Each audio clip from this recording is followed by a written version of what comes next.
Bonjour à tous et à toutes, ici Nicolas de Montréal. On est mardi. Il est presque 6 heures, ma journée de travail est terminée. C'est assez intense aujourd'hui dans mon travail. Mais en fait, depuis longtemps, tous les années, janvier, février, c'est très intense. Et c'est des clients que j'ai depuis des années aussi. Donc, je les connais bien. Et il y a comme des cycles. Il y a des choses que je refais à chaque année et je me prends à me réinventer à chaque année dans ces choses-là. Cette semaine, j'entame la phase 1 du Green Live Food Cuisine de Gabriel Coussens. C'est pas si pire jusqu'à maintenant. Il me reste encore quelques baies de goji que je prends comme ça un peu à chaque jour. Je les mets dans l'eau et j'en mange une vingtaine. Bientôt, je n'en aurai plus et j'aurai plus de sucre. Et je me rends compte à quel point c'est vraiment une habitude de prendre du sucre après un repas. C'est comme dans mon sang. Je me rappelle chez mes parents, il y avait toujours du dessert. Et après le souper, c'était le dessert, quelque chose de sucré. Et même de ce que j'ai appris dernièrement sur les combinaisons alimentaires, ça semble être la pire des combinaisons possibles, de manger du sucré après le salé. On devrait manger le dessert en premier, le digérer, et après ça, manger le souper. Mais vraiment, on est mal programmé, je trouve, dans notre société. Et c'est pas évident de tout reprogrammer. Il faut tout reprogrammer de zéro, presque. C'est vraiment incroyable. Et ça demande une énergie, un peu comme celui du saumon. Le saumon qui remonte la rivière et qui va retourner à l'endroit où il est venu au monde. Et d'ailleurs, le saumon, lorsqu'il remonte la rivière, et ça peut prendre des semaines, des mois, voire, il ne mange pas, il jeûne. C'est vraiment drôle. Le saumon mange beaucoup avant et il devient gras. Et là, quand son périple commence, il arrête de manger, il arrête de boire. Il ne mange absolument rien pendant tout le trajet. Ça m'évoque mon jeûne qui s'en vient.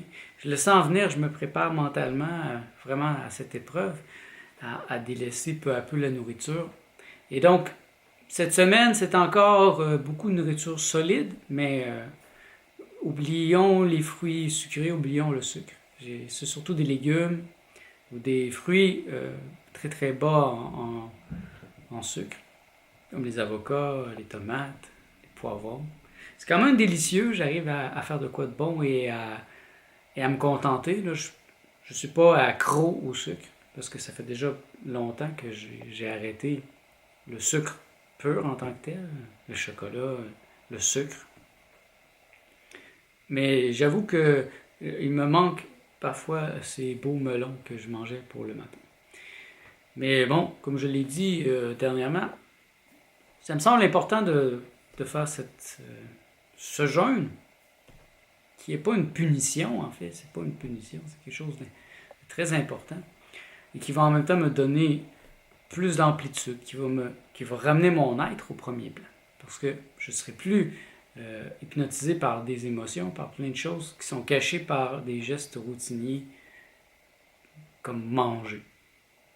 D'ailleurs, j'ai un d'entre vous qui m'a écrit et j'ai trouvé ça très intéressant, sa remarque qui était liée à une question, mais la remarque était la suivante. J'ai fait un travail sur moi-même, j'ai beaucoup pensé au développement de mon être et de mon éveil. Cependant, je me suis vite rendu compte que dans le monde où l'on vit, être est quasiment illégal. Lorsque tu n'écoutes que toi, tu agis selon toi, tu fais ce que tu t'es donné à faire, quand tu es libre. Et j'ai promis à cette personne de lui lire une citation que j'ai trouvée dans le traité sur l'être. Le traité sur l'être d'André Moreau, parce que je veux amener cette personne à comprendre qu'elle est très intelligente et qu'elle a bien compris. Elle a bien compris l'être. Voici d'ailleurs la citation d'André. Vous allez voir le parallèle. Moi, je l'ai fait tout de suite quand la personne m'a écrit. Menace, mutisme, répression, annulation, congédiement, calomnie ponctue la vie de celui ou celle qui essaie de se faire du bien et de s'aimer. On va lui reprocher de ne penser qu'à lui ou de trop s'aimer, sans réaliser que le rappel de soi est la clé de l'intussusception et que l'amour de soi est nécessaire à celui qui veut rester fidèle à son nouvel idéal qui consiste à ne plus se désobéir. Ça continue un peu, mais ça c'est la base, je l'ai recherché et ça m'avait évoqué ça dans le commentaire. Et le commentaire était suivi d'une question. Comment être dans un monde comme le nôtre? Ma solution est l'indifférence, mais quelle est ta réponse? L'indifférence. L'indifférence peut être une solution. L'indifférence d'ailleurs, c'est la solution des bouddhistes, c'est la solution des yogis. Le yogi devient un témoin et il regarde le monde sans y participer. Il se dégage du monde et il se laisse aller du monde. Il laisse aller le monde. Et il entre dans l'éveil. J'avoue que j'ai un peu de yogi en moi. Je ne suis pas un pur bogi. Mais la partie dominante chez moi est quand même le bogi. Et donc, l'indifférence, c'est sûr que parfois c'est une bonne méthode pour regarder le monde. Mais en même temps, moi, je trouve que dans mon cas, la participation active, la co-création, la création du monde est beaucoup plus efficace. Parce que si je suis indifférent, si je ne fais rien, bien le monde ne va pas me ressembler, mon univers ne va pas me ressembler. Et c'est vrai que parfois c'est difficile, comme le saumon qui va remonter le courant. Imaginez tous les obstacles qu'il doit avoir. Il va même devoir passer par des animaux qui vont essayer de l'attraper, des cascades duquel il faut sauter. Et je trouve que c'est un bel exemple. C'est comme ça qu'on va à l'être. On est à contre-courant. Et j'ai toujours senti que j'étais à contre-courant. Et ça prend du courage. Ma réponse est juste d'être... Et c'est ma réponse personnelle, c'est la créativité. Moi, je me venge par ma créativité. Je sais que je ne peux pas démolir les banques, je ne peux pas faire tomber les politiciens, je ne peux pas empêcher les gens d'aller voter, je ne peux pas amener les gens non plus à se donner un être de force, mais je peux être le plus créatif possible. Je peux être tellement foudroyant dans ma créativité que ça va éclairer d'autres gens. Donc, je peux devenir un soleil. Et de l'indifférence du yogi, au contraire, je deviens un influenceur, un créateur d'univers, créateur de réalité. Donc, je crée ma réalité à mon image, autant que cela est possible. Il y a plein de limites dans le monde, c'est évident. Mais c'est sûr que d'aller à contre-courant, tu vas perdre des amis, tu vas perdre des appuis, ta famille va te critiquer, tes boss, tes employeurs ne vont pas apprécier, mais ça prend une force, bien sûr. Moi, je me rappelle, j'ai toujours eu cette force, mais elle s'est déployée quand j'ai quitté le nid familial. Quand je suis parti de chez mes parents, je suis venu demeurer à Montréal. Alors j'ai réfléchi un peu pendant 6 mois et là j'ai décidé que je ne voulais pas travailler, que personne n'allait me faire travailler. Et là j'ai demandé l'aide sociale. Et là le vrai combat a commencé. Je vous dis, avant ça c'était facile parce que je donnais l'impression d'être docile et j'allais quand même dans le courant, mais du moment où j'ai décidé de planter mes 2 pieds et de dire non merci, et je ne connaissais pas du tout André Moreau, je ne connaissais pas le jovialisme, c'était complètement à l'intérieur de moi, c'était non merci, j'ai aucun respect pour le système, je ne voterai pas et je ne veux pas travailler. Alors ici au Québec, on a l'aide sociale, alors j'ai demandé l'aide sociale et vous pouvez être sûr que je ne l'ai pas eu tout de suite, ça a été difficile. Il y a une clause spéciale quand vous êtes universitaire, que vous pouvez avoir l'aide sociale comme ça parce que c'est quand même pas évident de trouver un travail dans son domaine, donc il vous le donne très facilement. Mais moi, j'avais mal calculé mes crédits, donc quand j'ai terminé l'université, il me manquait 3 crédits. Donc techniquement, j'avais tout ce qu'il fallait, j'avais toutes les connaissances d'un baccalauréat en administration des affaires, mais dans les faits, techniquement, je n'avais pas terminé. Et bien sûr, les agents de l'aide sociale se sont emparés de ce détail. Mais j'avais quand même le mental d'un universitaire, donc j'étais très débrouillard, très vif, et je me suis pas laissé faire. Ils voulaient faire payer mes parents. Et tout était bon pour m'empêcher d'avoir cet argent qui venait du gouvernement, qui en fait est mon argent. Le gouvernement m'a volé mon argent depuis que je suis un enfant. Chaque fois que j'ai acheté quelque chose, il m'a fait payer des taxes. Les taxes sont illégales. Et donc, moi, je considérais que c'était mon argent. Et là, le combat a commencé. J'ai dû aller chercher un avocat. J'avais pas d'argent, donc j'avais le droit à un avocat. Ici à Montréal, c'est possible. Au Québec, c'est possible. Si vous êtes vraiment pauvre, vous avez le droit à des avocats. Et donc, un avocat m'a aidé à avoir l'aide sociale. Et là, encore là, ça a continué, ça tombait comme des mouches, des amis, les parents, mes parents qui avaient honte, qui n'en parlaient pas dans ma famille éloignée.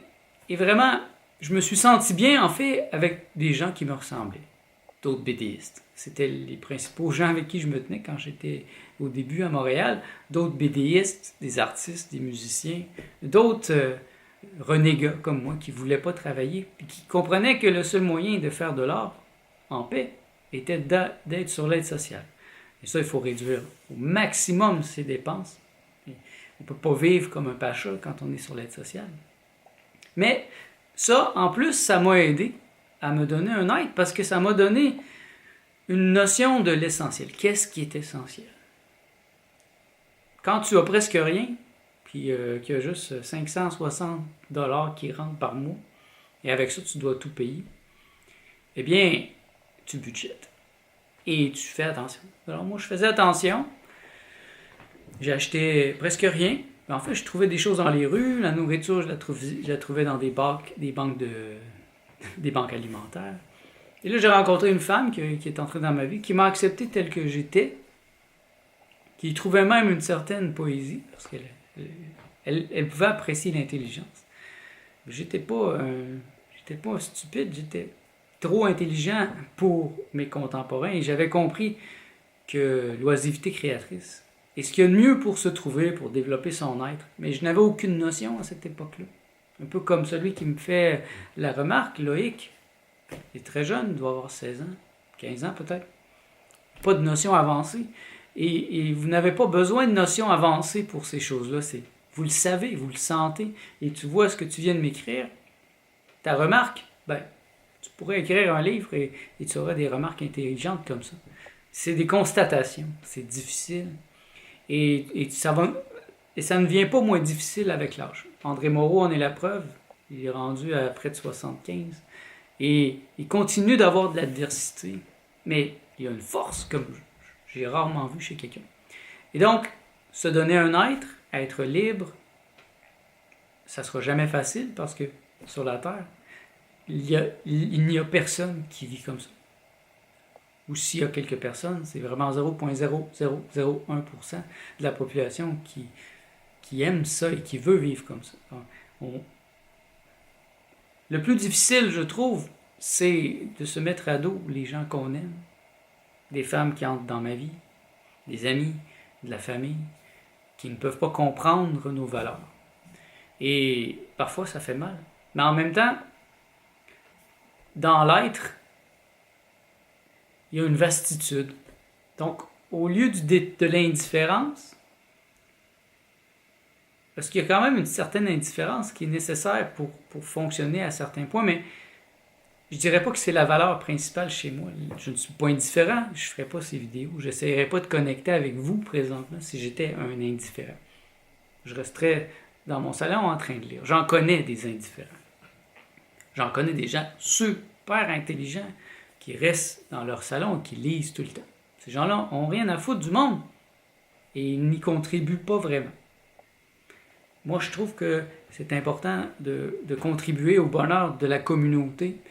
Et si moi j'ai quelque chose que je peux partager, c'est le bonheur. Je me sens heureux, je me sens plein, je me sens accompli. Et si je peux vous aider, en toute simplicité, à vous aussi vous sentir comme ça, bien ça va être mon grand plaisir de savoir que ça vous touche et que ça a un impact sur votre vie. Comment vivre dans ce monde? Je me suis souvent posé cette question à des moments plus noirs, parce que c'est vrai que la Terre est un trou noir, un trou de souffrance. On dirait que c'est le purgatoire. D'ailleurs, c'est comme ça qu'il l'appelait Gurdjieff. Gurdjieff appelait la Terre la sainte planète, ou la planète du saint purgatoire, quelque chose du genre. Que techniquement, les gens viennent ici pour se purger, pour souffrir, pour vivre la douleur. Et pourquoi je suis venu ici? Franchement, des fois, je me pose la question moi-même. Voyant la folie, d'ailleurs, j'en ai déjà parlé à quelques reprises, voyant l'attitude de certains humains, c'est blessant, des fois c'est difficile, mais si je me suis donné un être, je suis capable d'être plus fort parce qu'il y a quelque chose en moi qui est stabilisé, qui est en dehors du temps et de l'espace, qui ne change pas. Et si j'ai un truc à vous donner, c'est de vous donner un être et de vous créer un centre de gravité permanent. Un centre de gravité permanent, c'est quelque chose qui est indestructible. Qu'est-ce qui en vous est indestructible? Qu'est-ce qui ne change pas? Je pense que c'est Nisargadatta qui disait que tout change sauf la conscience. Et donc, la seule chose qui est vraie, c'est la conscience. Donc, si vous focusez sur votre conscience, vous la cultivez comme un jardin, eh bien oui, ça va donner des fruits, ça va donner des fleurs, ça va vous donner une grande force. Et un jour, plus ça va aller, plus vous allez vieillir, vous allez voir une différence.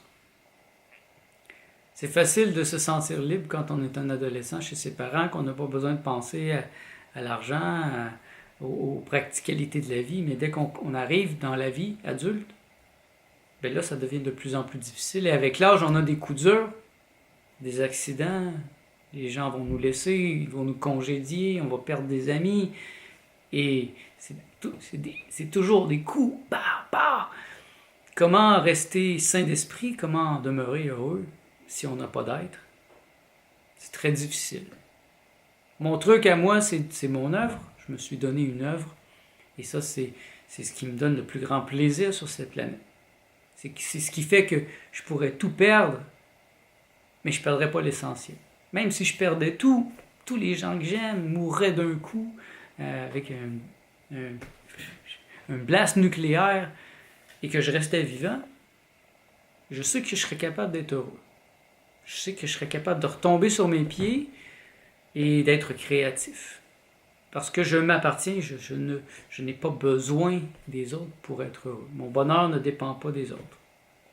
Il est bien sûr supplémenté par les gens qui m'entourent, parce que c'est un supplément, mais je pourrais sans rien demeurer heureux. Ça, c'est une conviction profonde que j'ai. Et mon bonheur, il est absolu, donc il est stable. Et même dans la pire tragédie, je pense que je pourrais retomber sur mes pieds, écrire un livre, faire une toile, faire une série de toiles, me renouveler dans mon art, et ça me donnerait une bouffée de bonheur de voir toute la beauté que je suis capable de produire. Mais ça, c'est propre à moi, c'est propre aux artistes. Je ne peux pas parler pour tout le monde.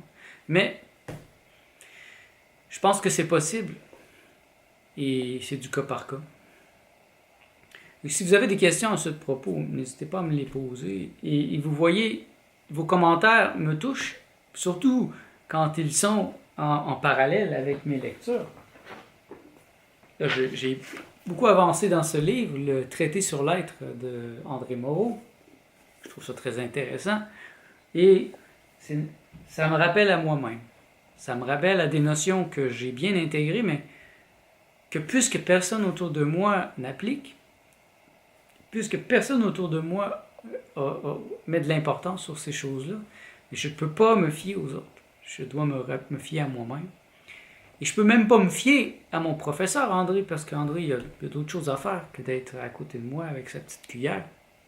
Il y a son œuvre lui aussi, il y a beaucoup de choses à penser. Donc je ne peux pas dépendre de lui, je dépends que de moi-même. Et puisque j'ai un être, ben je suis libre. Et la liberté, c'est ce qui est le plus important. Et ça va me faire plaisir de vous montrer c'est quoi la liberté, la vraie liberté de penser, parce que je pense que ma vie est un exemple de liberté de penser. Je me sens libre. Et s'il y a encore un yogi, un petit peu de yogi en moi, ben c'est correct, ça fait partie de ce que je suis aussi. Il y a une partie de moi aussi qui parfois voudrait délaisser le monde, qui est vraiment, qui est trop sauvage pour se mixer avec les autres. Mais je m'aime comme je suis. Et ça, c'est un amour inconditionnel. Et ça, c'est cet amour que vous devez vous donner. Un amour inconditionnel. Vous êtes gros, vous n'êtes pas si beau, vous avez des boutons, vous avez des manques. Ça fait partie de votre beauté, de ce que vous êtes. Et il y a plusieurs de ces choses, de toute façon, qui se travaillent. Vous êtes trop gros, ben maigrissez. Vous avez des boutons, ben changez d'alimentation, vous allez voir, les boutons vont partir. Tout ça, ce sont des détails. Et je vous laisse à ces détails, je vous laisse à cette réflexion. Et moi, je retourne à la mienne. On se revoit dans le prochain vlog. À bientôt!